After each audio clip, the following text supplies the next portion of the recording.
There are a number of hadith that it states that a number of Sahaba and the Prophet actually prayed that way. And I'm not trying to say that it's haram for you to do it, but I'm just making this point so that we can understand that there's one argument or one position is not any stronger than the other.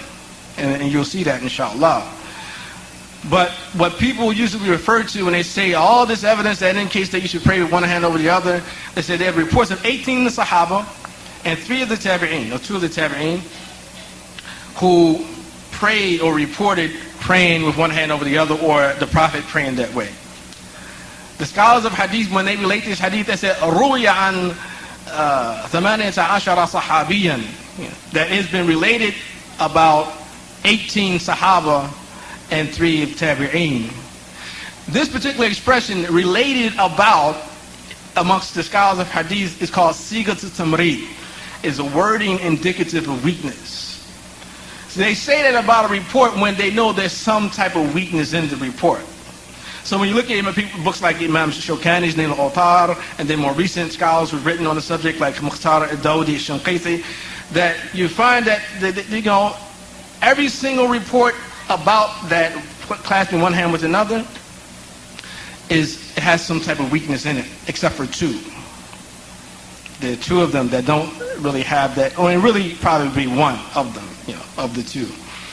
And one of them is in Sahih Muslim, one of them is in Sahih Bukhari.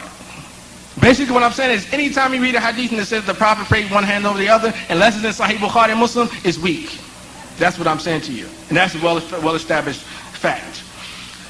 One of them is in Sahih al-Bukhari, and in that particular narration, it says, كَانَ النَّاسُ يُؤْمَرُونَ أَنْ يَضَعُوا أَيْمَانَهُمْ عَلَى شَمَائِلِهِمْ فِي الصَّلَاةِ. That the people were ordered to place their right hands over their left hands in salat. Okay. See, the hadith doesn't say that the Prophet ordered them to do so. It didn't say that the Prophet did it. It just said the people were ordered to place their right hands over their left hands in salat. And it's not attributed, it's not even a statement of the Prophet. Who gave the order? We don't know who gave the order. So it's not decisive. A person can use this, okay, well, I believe that the Prophet gave the order. Okay, that's okay, go ahead, do it. It's no problem, because all the Imams who support Qabd, what's called Qabd, placing one hand over the other, folding your hand over your forearms, they say it's sunnah in salah. None of them say it's obligatory to do that. It says it's sunnah. In the Shafi'i school, there's actually an opinion that says you can do either one. There's sunnah to do it this way, sunnah to do it that way also. You can do either one in the Shafi'i school. And that's why Ibn Abdullah, who is actually a Maliki scholar, he said, وَوَضْعُ الْيُمْنَى مِنَ الْيُسْرَى مِنْهُمَا أَوْ إِرْسَالُهُمَا كُلُّ ذَلِكَ سُنَّةٌ فِي الصَّلَاةِ. It said, in placing the right hand over the left, or letting them hang at the sides, each one of those practices is from the sunnah. That's what he said. So, and this is a scholar who memorized over 100,000 hadith with their change in narration. Yeah, Abdullah ibn Abdul Barr, Abu Umar. So you find the 2 hadiths. So the first hadith is in Sahih Bukhari. It doesn't explicitly say that the Prophet prayed that way, or that the Prophet ordered us to pray that way. Now the one in Sahih Muslim actually does say that the Prophet ﷺ, that he prayed while placing one hand over the other. But there are some defects, even those in the Sahih Imam Muslim. And we need to understand this too, that there are certain hadith in Sahih Imam Bukhari and the Sahih Imam Muslim which the scholars have always criticized. In spite of the fact that we say overall, in general, Imam Bukhari's collection is all Sahih, and overall in general, Imam Muslim's collection is Sahih. But there's certain types of hadith in there which have breaks in the chain, where they were criticized for, not because they necessarily were not sound or acceptable, but because they did not adhere to their claims at the beginning of their books that they only report hadith with connected chains from beginning to the end. So this hadith is the only hadith that Imam Muslim reports, has cites in his Sahih about praying one over the other. And that hadith comes through a companion by the name of Wa'il ibn Hujr. And the one who reports it from him is his son Alqamah ibn Wa'il.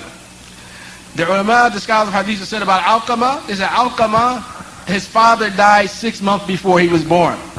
So he actually never met Wa'il, his father, even though he reports on his authority. So there actually is a break in the chain of that particular hadith in the Sahih of Imam Muslim. There actually is a break there. And then Ibrahim al-Nakhai, he didn't accept the reports of Wa'il, who actually was a Sahabi, about the Prophet's prayer, because Wa'il was a Sahabi who lived in Yemen, in Hadramaut. He came to Medina, accepted Islam, and then left, and never saw the Prophet again after that.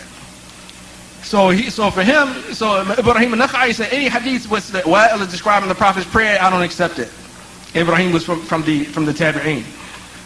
And this is all is in Sahih Muslim, you know. So this is one aspect of sort of weakening the argument of those who argue for Qabd. But on the other hand, you have, with regard to support the position of those who pray with their hands at the sides, there's a scholar known as Ibn Abi Shayba, and he has from the Tabi'een, he has a hadith collection called the Musannaf, the Sunnah of Ibn Abi Shayba.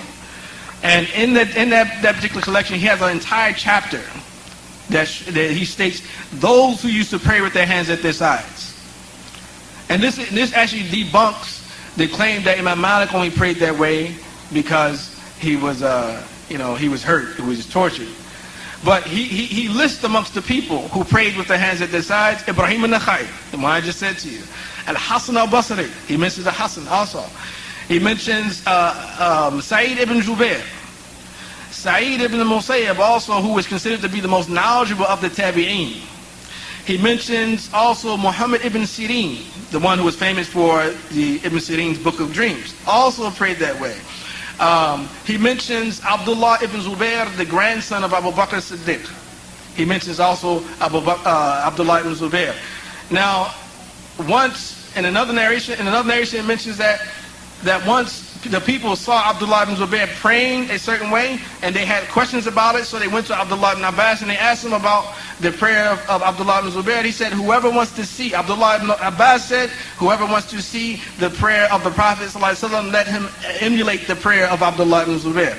And Abdullah ibn Zubair, he learned his salat from his grandfather Abu Bakr Siddiq, was given the impression that even Abu Bakr may have prayed with his hand at his side. And if Abu Bakr prayed with his hand at his side, and where did he learn his salat from? You know, from the Messenger of Allah sallallahu alaihi wasallam. So there's enough indication that even the Prophet sallallahu alaihi wasallam prayed that way.